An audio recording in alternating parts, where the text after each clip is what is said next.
In today's video, I'm going to teach you how to remove request access from Google Drive tutorial. If someone already has permission to a file or folder and you want to stop that access, this walkthrough will show you exactly how to do it using Google Drive's built-in sharing controls.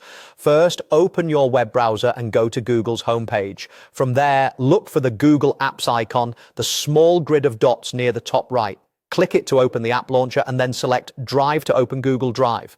If you're signed in with more than one account in your browser, make sure you're using the account that owns the file or has the right to change its sharing settings. Inside Google Drive, locate the file or folder you want to adjust. You can scroll through your My Drive, Owned by Me, or Shared with Me sections, or simply use the search bar at the top to find it quickly.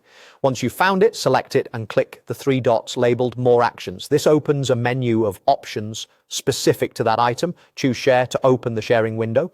This is where you can see who currently has access and what their roles are. If you don't see the person you're expecting, they might have access via a shared link, so keep an eye on the general access area to understand how the file is shared overall. For now, we'll focus on removing a specific person. In the list of people, find the individual whose access you want to remove. Next to their name, click the small arrow to open their permissions menu. From that drop-down, select Remove Access. This action revokes their permission immediately, meaning they will no longer be able to open the file or folder. If they try to use an old link, they'll be blocked unless you share it with them again later.